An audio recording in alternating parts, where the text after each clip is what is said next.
Assalamualaikum warahmatullahi wabarakatuh. Perkenalkan, nama saya Muhammad Azizuddin, NIM J1B0180057. Pada kesempatan kali ini saya akan mempresentasikan hasil rangkuman dari materi yakni tentang hidroponik. Yang pertama yakni sistem sumbu,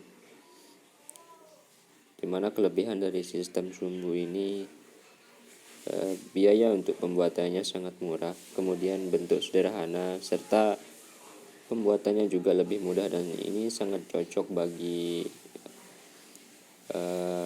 pemula yang ingin menerapkan sistem hidroponik.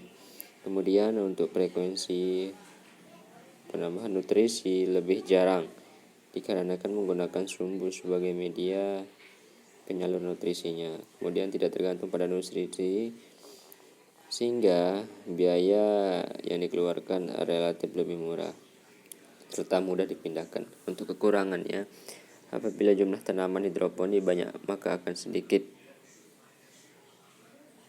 dalam mengontrol prosesnya.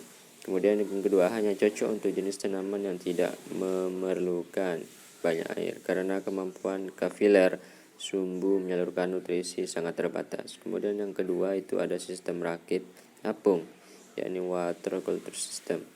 Ini memiliki kelebihan, biaya pembuatannya juga murah, kemudian bahan pembuatannya juga lebih relatif mudah didapatkan, kemudian perawatannya tidak sulit, kemudian tidak bergantung pada kestabilan listrik sehingga hemat dalam penggunaan biaya. Kemudian untuk kekurangannya, rancangan hidroponik ini lebih cocok dilakukan dalam ruangan.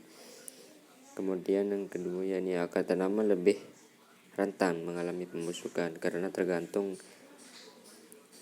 dalam air larutan nutrisi tergenang. Kemudian yang ketiga nih ada sistem MFT, Nutrisi Film Technique System, memiliki kelebihan cocok untuk tanaman yang membutuhkan banyak air. Kemudian masa tanam menjadi lebih singkat sehingga melalui tanam kembali, bisa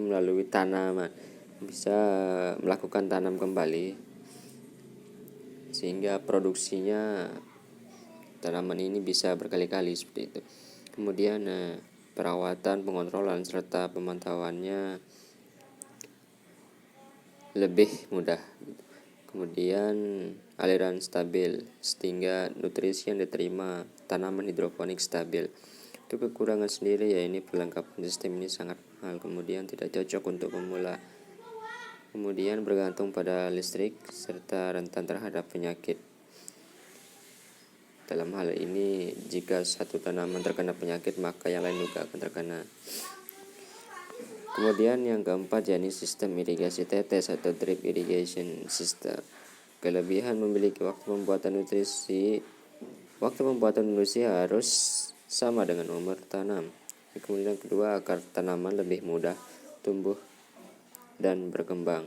Kemudian terjamin kebersihan serta bebas penyakit.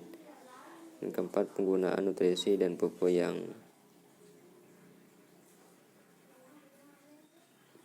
kemudian kekurangan modal penyiapan relatif tinggi, kemudian perlu wawasan yang luas mengenai sistem irigasi tetes untuk diterapkan pada hidroponik. Kemudian yang ketiga, perawatan harus intensif, dan yang keempat yakni permasalahan pada sistem pengairan. Kemudian yang kelima yakni sistem pasang surut. Kelebihan tanaman mendapat suplai air, oksigen, dan nutrisi secara periodik atau secara berkala. Kemudian suplai oksigen selalu baik karena terbawa pasang surut air. Kemudian mudah dalam perawatan. Kekurangan banyak yang diperlukan sehingga mengeluarkan biaya yang mahal. Tergantung listrik juga menjadikan biaya lebih mahal untuk dikeluarkan. Kemudian kualitas nutrisi tidak seperti awal ketika baru dirancang gitu. Kemudian yang terakhir yakni sistem aeroponik. Kelebihan mampu mengendalikan akar tanaman. Kemudian memenuhi kebutuhan air dengan mudah, serta keseragaman nutrisi dan kadar konsentrasi dapat diatur sesuai dengan umur tanaman, sehingga kekurangannya perawatan dan modal awal yang tinggi, kemudian bergantung dengan energi listrik, serta mudah terserang penyakit. Sekian dari saya, terima kasih. Wassalamualaikum warahmatullahi wabarakatuh.